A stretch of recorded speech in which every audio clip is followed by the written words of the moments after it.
ಇಂದಿನ ವಿಡಿಯೋ ರಾಮಾಯಣದ ಮಹತ್ವದ ಬಗ್ಗೆ. ಈ ವಿಡಿಯೋದಲ್ಲಿ ನಾವು ರಾಮಾಯಣವನ್ನು ಏಕೆ ಓದಬೇಕು, ರಾಮಾಯಣದಲ್ಲಿ ಏನಿದೆ ಮತ್ತು ರಾಮಾಯಣವನ್ನು ಓದುವುದರಿಂದಾಗುವ ಪ್ರಯೋಜನಗಳನ್ನು ತಿಳಿದುಕೊಳ್ಳೋಣ. ರಾಮಾಯಣದ ಬಗ್ಗೆ ಎಲ್ಲವನ್ನು ತಿಳಿದುಕೊಳ್ಳಲು ಈ ಸಂಪೂರ್ಣ ವಿಡಿಯೋ ನೋಡಿ. ರಾಮಾಯಣವು ನಮ್ಮ ಹಿಂದೂ ಧರ್ಮದ ಪವಿತ್ರ ಗ್ರಂಥವಾಗಿದ್ದು, ಅದು ಶ್ರೀರಾಮನ ಜೀವನ ಚರಿತ್ರೆಯ ಬಗ್ಗೆ ಹೇಳುತ್ತದೆ. ಶ್ರೀರಾಮನು ವಿಷ್ಣುವಿನ 7ನೇ ಅವತಾರ. ರಾಮ ಎಂಬ ಹೆಸರಿನ ಅರ್ಥ ನಮ್ಮ ಎಲ್ಲ ಪಾಪಗಳನ್ನು ನಾಶ ಮಾಡುವವನು ಮತ್ತು ನಮಗೆ ಶಾಶ್ವತ ಸಂತೋಷವನ್ನು ನೀಡುವವನು. ಅದರಿಂದ ರಾಮಾಯಣದ ಪ್ರತಿಯೊಂದು ಸಾಲನಲ್ಲೂ ರಾಮನಾಮವಿದೆ. ಅದರಿಂದ ರಾಮಾಯಣವನ್ನು ಓದುವುದರಿಂದ ನಮ್ಮ ಹಿಂದಿನ ಜೀವನದ ಎಲ್ಲ ಪಾಪಗಳು ನಾಶವಾಗುತ್ತವೆ ಮತ್ತು ನಮ್ಮ ಜೀವನದಲ್ಲಿ ನಮಗೆ ಶಾಶ್ವತ ಸಂತೋಷವನ್ನು ನೀಡುತ್ತದೆ. ರಾಮಾಯಣವನ್ನು ಕೇಳುವುದರಿಂದ ಅಥವಾ ಓದುವುದರಿಂದ ನಮ್ಮ ಜೀವನದಲ್ಲಿ ಎಲ್ಲ ಶುಭ ಕಾರ್ಯಗಳು ನಡೆಯುತ್ತವೆ. ವಿಷ್ಣುವಿನ ದಶಾವತಾರಗಳಲ್ಲಿ ಶ್ರೀರಾಮನು ಮನುಷ್ಯ ಅವತಾರವನ್ನು ತೆಗೆದುಕೊಂಡು ಧರ್ಮದ ಪ್ರಕಾರ ಮಾನವ ಜೀವನವನ್ನು ಹೇಗೆ ನಡೆಸಬೇಕು ಎಂಬುದನ್ನು ವಿವರಿಸುತ್ತಾನೆ. ಶ್ರೀರಾಮ ಚರಿತ್ರೆಯು ಕರ್ತವ್ಯನಿಷ್ಠ ಮಗನಾಗುವುದು, ಅಣ್ಣನ ಜವಾಬ್ದಾರಿಗಳನ್ನು ತೆಗೆದುಕೊಳ್ಳುವುದು, ನಿಷ್ಠಾವಂತ ಗಂಡನಾಗುವುದು ಹೇಗೆ ಎಂಬುದನ್ನು ತೋರಿಸುತ್ತದೆ ಮತ್ತು ಮುಖ್ಯವಾಗಿ ಜೀವನದ ಸವಾಲುಗಳು ಮತ್ತು ಕಠಿಣ ಸಂದರ್ಭಗಳನ್ನು ಹೇಗೆ ಎದುರಿಸುವುದು, ನಮ್ಮ ಜೀವನದಲ್ಲಿ ಸರಿಯಾದ ನಿರ್ಧಾರಗಳನ್ನು ಹೇಗೆ ತೆಗೆದುಕೊಳ್ಳುವುದು ಎಂಬುದನ್ನು ತೋರಿಸುತ್ತದೆ. ರಾಮಾಯಣವನ್ನು ಮೊದಲು ಶಿವನು ಪಾರ್ವತಿಗೆ ಪಠಿಸಿದನೆಂದು ಹೇಳಲಾಗುತ್ತದೆ. ಶಿವನು ಶ್ರೀರಾಮನ ಆರಾಧ್ಯ ಭಕ್ತ ಮತ್ತು ಯಾವಾಗಲೂ ರಾಮನಾಮವನ್ನು ಧ್ಯಾನಿಸುತ್ತಿರುವುದನ್ನು ಕಾಣಬಹುದು. ಒಮ್ಮೆ ಕೈಲಾಸದಲ್ಲಿ ಪಾರ್ವತಿ ದೇವಿಯು ಶಿವನಿಗೆ ಈ ಶ್ರೀರಾಮನು ಯಾರು ಎಂದು ಕೇಳಿದಳು.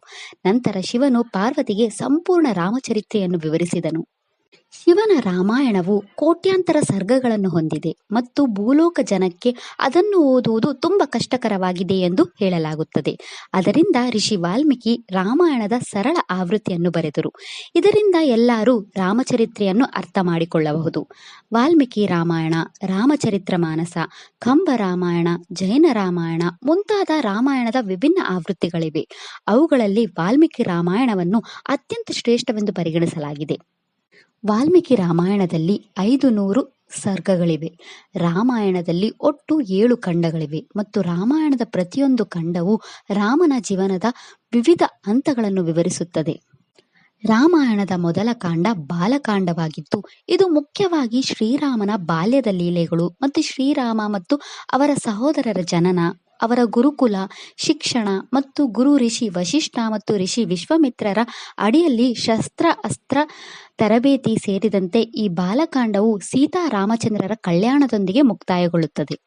ರಾಮಾಯಣದ 2ನೇ ಕಾಂಡ ಅಯೋಧ್ಯ ಕಾಂಡವಾಗಿದ್ದು, ಇದು ಮುಖ್ಯವಾಗಿ ಶ್ರೀರಾಮ ಮತ್ತು ಸೀತಾದೇವಿಯ ವಿವಾಹಿತ ಜೀವನ, ವನವಾಸಕ್ಕೆ ಕಾರಣವಾಗುವ ಶ್ರೀರಾಮನ ಪಟ್ಟಾಭಿಷೇಕವನ್ನು ಕೇಂದ್ರೀಕರಿಸುತ್ತದೆ. ರಾಮಾಯಣದ 3ನೇ ಕಾಂಡ ಅರಣ್ಯಕಾಂಡವಾಗಿದ್ದು, ಇದು ಶ್ರೀರಾಮ, ದೇವಿ ಸೀತೆ ಮತ್ತು ಲಕ್ಷ್ಮಣರು ಕಾಡಿನಲ್ಲಿ ವನವಾಸ ಮಾಡುವಾಗ ನಡೆದ ಘಟನೆಗಳನ್ನು ವಿವರಿಸುತ್ತದೆ.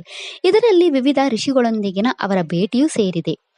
ಸುಂದರವಾದ ದಂಡಕ ಕಾಡುಗಳ ವಿವರಣೆ ಮತ್ತು ಶ್ರೀರಾಮನು ಋಷಿಗಳನ್ನು ತೊಂದರೆಗೊಳಿಸುತ್ತಿದ್ದ ಅನೇಕ ರಾಕ್ಷಸರನ್ನು ಹೇಗೆ ಕೊಂದನು ಮತ್ತು ಈ ಕಾಂಡವು ರಾಕ್ಷಸರಾಜ ರಾವಣನಿಂದ ದೇವಿ ಸೀತೆಯ ಅಪಹರಣದೊಂದಿಗೆ ಕೊನೆಗೊಳ್ಳುತ್ತದೆ.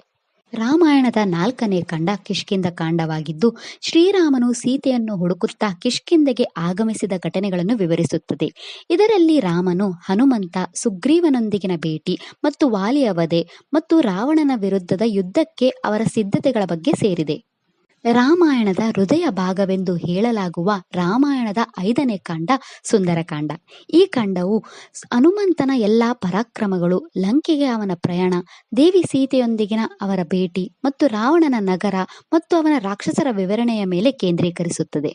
ರಾಮಾಯಣದ 6ನೇ ಕಾಂಡವು ಯುದ್ಧಕಾಂಡವಾಗಿದೆ. ಈ ಕಾಂಡವು ರಾಮ ಮತ್ತು ರಾವಣನ ನಡುವಿನ ಯುದ್ಧವನ್ನು ವಿವರಿಸುತ್ತದೆ.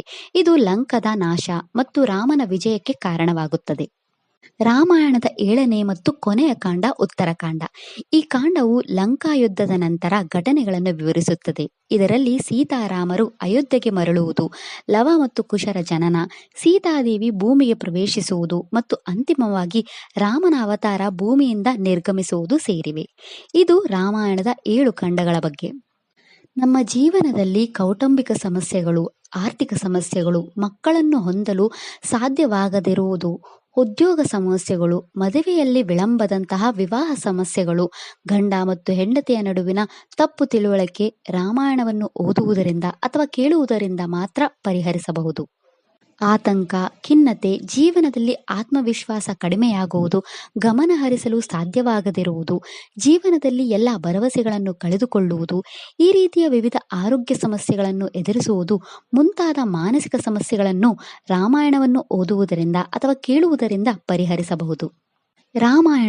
ರಾಮಾಯಣದಲ್ಲಿರುವ ಪ್ರತಿಯೊಂದು ಕಾಂಡವು ನಮ್ಮ ಎಲ್ಲ ಸಮಸ್ಯೆಗಳಿಗೆ ಪರಿಹಾರವಾಗಿದೆ ಎಂದು ಹೇಳಲಾಗುತ್ತದೆ.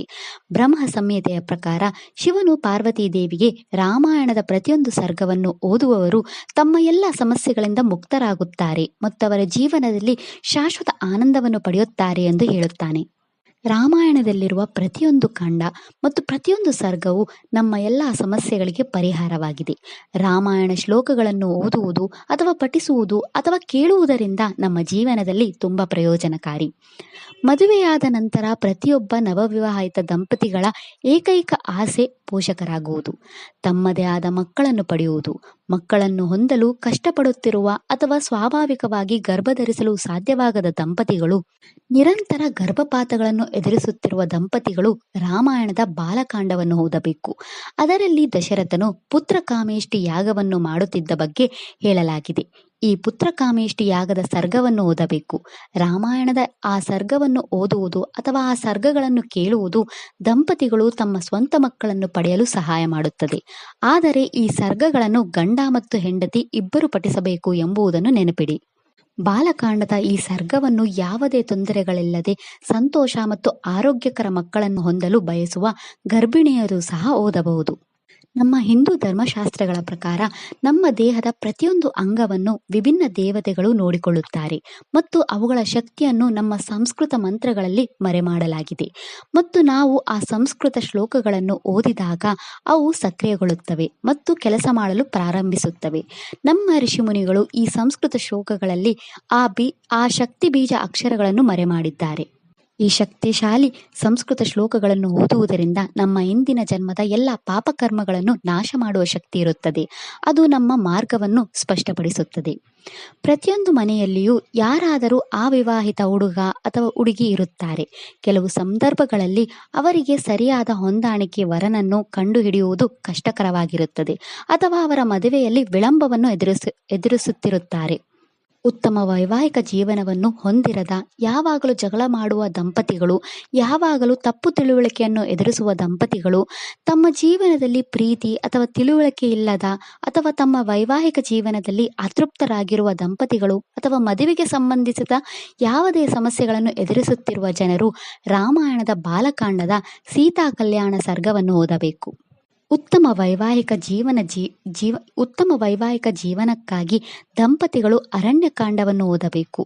ಅದರಲ್ಲಿ ಅವರು ಕಾಡಿನಲ್ಲಿ ಕಳೆದ ಶ್ರೀರಾಮ ಮತ್ತು ಸೀತಾದೇವಿಯ ಸಮಯವನ್ನು ಓದಬೇಕು.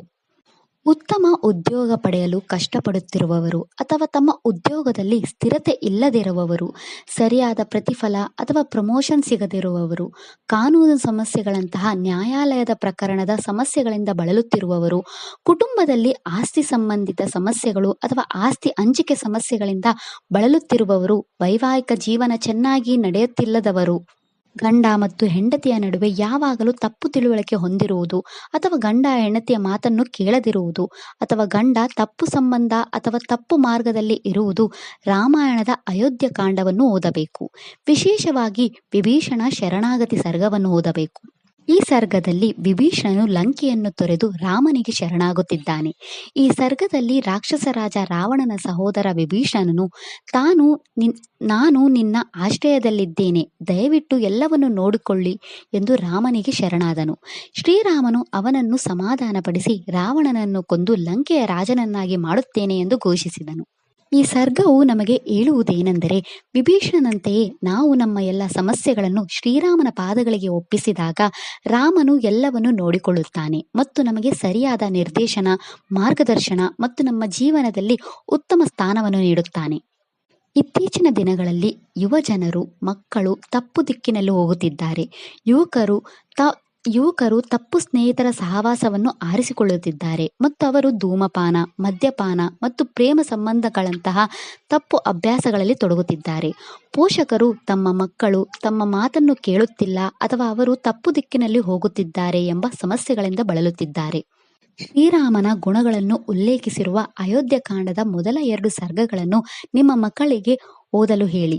ಈ 2 ಸರ್ಗಗಳನ್ನು ಓದುವವರು ಎಂದಿಗೂ ತಪ್ಪು ದಿಕ್ಕಿನಲ್ಲಿ ಹೋಗುವುದಿಲ್ಲ ಅಥವಾ ತಪ್ಪು ಮಾರ್ಗವನ್ನು ಆರಿಸಿಕೊಳ್ಳುವುದಿಲ್ಲ ಅಥವಾ ತಪ್ಪು ನಿರ್ಧಾರಗಳನ್ನು ತೆಗೆದುಕೊಳ್ಳುವುದಿಲ್ಲ. ವ್ಯವಹಾರದಲ್ಲಿ ಮೋಸ ಹೋದವರು ಅಥವಾ ನಷ್ಟ ಅನುಭವಿಸುವವರು, ಸ್ನೇಹಿತರು ಮತ್ತು ಕುಟುಂಬ ಸದಸ್ಯರಿಂದ ದ್ರೋಹಕ್ಕೆ ಒಳಗಾಗುವರು, ವ್ಯಾಪಾರ ಮತ್ತು ಇತರ ಹೂಡಿಕೆಗಳಲ್ಲಿ ಹಣ ಕಳೆದುಕೊಳ್ಳುವುದು, ಕುಟುಂಬದಲ್ಲಿ ಜಗಳಗಳು ಮತ್ತು ವಾದಗಳು, ವಿಶೇಷವಾಗಿ ಸಹೋದರರ ನಡುವಿನ ಜಗಳಗಳು ಅಥವಾ ತಪ್ಪು ತಿಳುವಳಿಕೆ, ಆಸ್ತಿಗಳ ಬಗ್ಗೆ ವಾದಗಳು ಅಥವಾ ಯಾವುದೇ ಕೌಟುಂಬಿಕ ಸಮಸ್ಯೆಗಳು ಮುಂತಾದವುಗಳ ಬಗ್ಗೆ ರಾಮಾಯಣದ ಕಿಷ್ಕಿಂಧ ಕಾಂಡವನ್ನು ಓದಬೇಕು. ಶ್ರೀರಾಮನು ತನ್ನ ಸಹೋದರ ವಾಲಿಯನ್ನು ಕೊಂದು ಸುಗ್ರೀವನಿಗೆ ನ್ಯಾಯ ಒದಗಿಸಿದ ಮತ್ತು ಸುಗ್ರೀವನನ್ನು ಕಿಷ್ಕಿಂಧೆಯ ರಾಜನನ್ನಾಗಿ ಮಾಡಿದ ಸರ್ಗವನ್ನು ಓದಬೇಕು. ಜೀವನದಲ್ಲಿ ದುಃಖಿತರಾಗಿರುವವರು, ಜೀವನದಲ್ಲಿ ಆತ್ಮವಿಶ್ವಾಸ ಕಡಿಮೆಯಾಗಿರುವವರು, ಜೀವನದಲ್ಲಿ ಎಲ್ಲ ಭರವಸೆಗಳನ್ನು ಕಳೆದುಕೊಂಡವರು, ಎಲ್ಲ ಚಿಂತೆಗಳಿಂದ ಬೇಸತ್ತವರು, ಜೀವನದಲ್ಲಿ ಹೋರಾಟಗಳು, ಜೀವನದಲ್ಲಿ ಯಾವುದೇ ಪರಿಹಾರವನ್ನು ಕಂಡುಕೊಳ್ಳಲು ಸಾಧ್ಯವಾಗದವರು, ಜೀವನದಲ್ಲಿ ಕಷ್ಟಪಟ್ಟು ದುಡಿದರೂ ಗುರಿಯನ್ನು ತಲುಪಲು ಸಾಧ್ಯವಾಗದವರು, ಜೀವನದಲ್ಲಿ ಹೆಚ್ಚಿನ ಅಡೆತಡೆಗಳನ್ನು ಕಂಡುಕೊಳ್ಳುವವರು, ಯಾವಾಗಲೂ ದುಃಖಿತರು, ಖಿನ್ನತೆಗೆ ಒಳಗಾಗುವವರು, ಆತಂಕಕ್ಕೊಳಗಾಗುವವರು, ಜೀವನದಲ್ಲಿ ಯಾವುದೇ ಭರವಸೆಯನ್ನು ಕಂಡುಕೊಳ್ಳದವರು ರಾಮಾಯಣದ ಸುಂದರಕಾಂಡವನ್ನು ಓದಬೇಕು. ಸುಂದರಕಾಂಡವು ಹನುಮಂತನ ಎಲ್ಲ ಗುಣಗಳನ್ನು ಹೊಂದಿದ್ದು ಅದು ನಮ್ಮ ಗುರಿಯನ್ನು ತಲುಪಲು ನಮಗೆ ಕಲಿಸುತ್ತದೆ. ಇದು ನಮಗೆ ಜೀವನದಲ್ಲಿ ಎಲ್ಲ ಭರವಸೆ ಮತ್ತು ಆತ್ಮವಿಶ್ವಾಸವನ್ನು ನೀಡುತ್ತದೆ. ಸುಂದರಕಾಂಡ ಪಾರಾಯಣವನ್ನು ಓದುವುದು ಅಥವಾ ಕೇಳುವುದು ನಮ್ಮ ಜೀವನದ ಎಲ್ಲ ಸಮಸ್ಯೆಗಳನ್ನು ಪರಿಹರಿಸುತ್ತದೆ. ಇದು ನಮ್ಮ ಜೀವನದಲ್ಲಿ ಹೊಸ ಚೈತನ್ಯ ಮತ್ತು ಉಲ್ಲಾಸವನ್ನು ತರುತ್ತದೆ. ನ್ಯಾಯಾಲಯದ ಪ್ರಕರಣಗಳು, ವಿಚ್ಛೇದನ ಪ್ರಕರಣಗಳಂತಹ ಕಾನೂನು ಸಮಸ್ಯೆಗಳಿಂದ ಬಳಲುತ್ತಿರುವ ಜನರು, ತಮ್ಮ ಕೆಲಸದ ಸ್ಥಳಗಳಲ್ಲಿ ಉನ್ನತ ಅಧಿಕಾರಿಗಳೊಂದಿಗೆ ತೊಂದರೆ ಅನುಭವಿಸುತ್ತಿರುವವರು, ಜೀವನದಲ್ಲಿ ಯಾವಾಗಲೂ ಮೋಸ ಹೋಗುವವರು ಅಥವಾ ಅವಮಾನಿಸುವವರು ಯುದ್ಧಕಾಂಡದ ಕೊನೆಯ ಸರ್ಗಗಳನ್ನು ಓದಬೇಕು. ಈ ಸರ್ಗವು ಸೀತಾದೇವಿಯು ಅನೇಕ ಹೋರಾಟಗಳ ನಂತರ ಶ್ರೀರಾಮನನ್ನು ಹೇಗೆ ಭೇಟಿಯಾಗುತ್ತಾಳೆ ಎಂಬುದನ್ನು ವಿವರಿಸುತ್ತದೆ. ಈ ಸರ್ಗವನ್ನು ಓದಿದಾಗ ನಾವು ನಮ್ಮ ಜೀವನದ ಎಲ್ಲ ಸಮಸ್ಯೆಗಳು, ಹೋರಾಟಗಳು, ಅಡೆತಡೆಗಳು ಮತ್ತು ಹಿಂಸೆಗಳಿಂದ ಮುಕ್ತರಾಗುತ್ತೇವೆ. ತೀವ್ರ ಆರೋಗ್ಯ ಸಮಸ್ಯೆಗಳು ಅಥವಾ ಕ್ಯಾನ್ಸರ್, ಟಿಬಿ ಮುಂತಾದ ಗುಣಪಡಿಸಲಾಗದ ಕಾಯಿಲೆಗಳಿಂದ ಬಳಲುತ್ತಿರುವ ಜನರು, ಕೆಲವು ಕಾಯಿಲೆಗಳಿಗೆ ಗುಣಪಡಿಸಲು ಯಾವುದೇ ಔಷಧಿಗಳಿದ್ದರೆ ಅಥವಾ ನಮ್ಮ ರೋಗವನ್ನು ಗುಣಪಡಿಸಲು ನಾವು ಆರ್ಥಿಕವಾಗಿ ಸ್ಥಿರವಾಗಿಲ್ಲದಿದ್ದರೆ ಅವರು ಯುದ್ಧಕಾಂಡ ಸರ್ಗಗಳನ್ನು ಓದಬೇಕು. ಅದರಲ್ಲಿ ಅವರು ಶ್ರೀರಾಮನು ರಾವಣನನ್ನು ಹೇಗೆ ಕೊಂದನು ಎಂದು ಓದಬೇಕು. ಶ್ರೀರಾಮನು ತನ್ನ ಜೀವನದಲ್ಲಿ ಹಲವಾರು ಪಾಪಕರ್ಮಗಳನ್ನು ಮಾಡಿದ ರಾಕ್ಷಸ ರಾಜ ರಾವಣನನ್ನು ಕೊಂದಂತೆ ನಮ್ಮ ಇಂದಿನ ಜನ್ಮಗಳಲ್ಲಿ ನಾವು ಅನೇಕ ಪಾಪಕರ್ಮಗಳನ್ನು ಮಾಡಿರುವುದರಿಂದ ನಮ್ಮ ಜೀವನದಲ್ಲಿ ನಾವು ಬಳಲುತ್ತೇವೆ. ಏಕೆಂದರೆ ನಮ್ಮ ಹಿಂದಿನ ಜನ್ಮದ ಕರ್ಮಗಳನ್ನು ನಾಶ ಮಾಡುವುದು ತುಂಬ ಕಷ್ಟಕರವಾಗಿದೆ. ಅದರಿಂದ ಯುದ್ಧಕಾಂಡದ ಈ ಸಂಸ್ಕೃತ ಶ್ಲೋಕಗಳನ್ನು ಓದುವುದರಿಂದ ನಮ್ಮ ಹಿಂದಿನ ಜನ್ಮದ ಎಲ್ಲ ಕೆಟ್ಟ ಕರ್ಮಗಳು ನಾಶವಾಗುತ್ತವೆ ಮತ್ತು ನಮ್ಮ ಎಲ್ಲ ಸಮಸ್ಯೆಗಳು ಪರಿಹಾರವಾಗುತ್ತವೆ. ರಾಮಾಯಣದ ಕೊನೆಯ ಕಾಂಡ ಉತ್ತರಕಾಂಡವಾಗಿದ್ದು ಇದು ಸೀತಾದೇವಿಯ ಮಾತೃತ್ವ ಮತ್ತು ಶ್ರೀರಾಮ ಮತ್ತು ಸೀತಾದೇವಿಯ ಪುತ್ರರ ಗುಣಗಳ ಬಗ್ಗೆ ಹೇಳುತ್ತದೆ. ತಮ್ಮ ಮಕ್ಕಳು ಧರ್ಮ ಮಾರ್ಗದಲ್ಲಿ ನಡೆಯಬೇಕೆಂದು ಬಯಸುವ ಪೋಷಕರು, ತಮ್ಮ ಮಕ್ಕಳಲ್ಲಿ ಉತ್ತಮ ಬುದ್ಧಿಶಕ್ತಿ, ಸ್ಮರಣೆ ಶಕ್ತಿ, ಉತ್ತಮ ಗುಣಗಳು ಇರಬೇಕೆಂದು ಬಯಸುವ ಪೋಷಕರು ಮತ್ತು ತಮ್ಮ ಮಕ್ಕಳಿಗೆ ಆಶ್ರಯವಾಗಿರುವ ಒಂಟಿ ತಾಯಂದಿರು ಈ ಉತ್ತರಕಾಂಡವನ್ನು ಓದಬೇಕು. ಇದಿಷ್ಟು ರಾಮಾಯಣವನ್ನು ಓದುವ ಅಥವಾ ಕೇಳುವ ಮಹತ್ವದ ಬಗ್ಗೆ. ಹಿಂದೂಗಳಾಗಿ ಪ್ರತಿಯೊಬ್ಬರೂ ರಾಮಾಯಣ ಗ್ರಂಥವನ್ನು ಓದಬೇಕು ಮತ್ತು ನಮ್ಮ ಮನೆಗಳಲ್ಲಿ ಇಟ್ಟುಕೊಳ್ಳಬೇಕು ಮತ್ತು ಅದನ್ನು ಪೂಜಿಸಬೇಕು. ರಾಮಾಯಣ ಗ್ರಂಥವು ರಾಮನ ನಿಜವಾದ ರೂಪವಾಗಿದ್ದು ಅದು ರಾಮನ ಎಲ್ಲ ಗುಣಗಳಿಂದ ತುಂಬಿದೆ. ನಮ್ಮ ಜೀವನದಲ್ಲಿ ಮಂಗಳವನ್ನು ಒದಗಿಸುವ ಜವಾಬ್ದಾರಿಯನ್ನು ವಹಿಸಿಕೊಂಡಿರುವ ಹನುಮಂತನು ಈ ರಾಮಾಯಣ ಗ್ರಂಥದಲ್ಲಿ ತನ್ನ ಪರಾಕ್ರಮಗಳನ್ನು ಮತ್ತು ಶ್ರೀರಾಮನ ಕಡೆಗೆ ತನ್ನ ಶುದ್ಧ ಭಕ್ತಿಯನ್ನು ಸುಂದರವಾಗಿ ತೋರಿಸಿದ್ದಾನೆ. ಅದರಿಂದ ಈ ರಾಮಾಯಣವು ನಮ್ಮ ಜೀವನಕ್ಕೆ ಮಂಗಳಪ್ರದಾಯಕವಾಗಿದೆ. ಅದರಿಂದ ದಯವಿಟ್ಟು ರಾಮಾಯಣದ ಈ ಪವಿತ್ರ ಗ್ರಂಥವನ್ನು ಓದಿ ಪೂಜಿಸಿ. ಜಯ ಶ್ರೀರಾಮ. ಈ ವಿಡಿಯೋ ಇಷ್ಟ ಆದರೆ ಲೈಕ್ ಮಾಡಿ, ಶೇರ್ ಮಾಡಿ ಮತ್ತು ಚಾನೆಲ್ ಸಪೋರ್ಟ್ ಮಾಡೋಕ್ಕೆ ಸಬ್ಸ್ಕ್ರೈಬ್ ಮಾಡಿ. ಧನ್ಯವಾದಗಳು.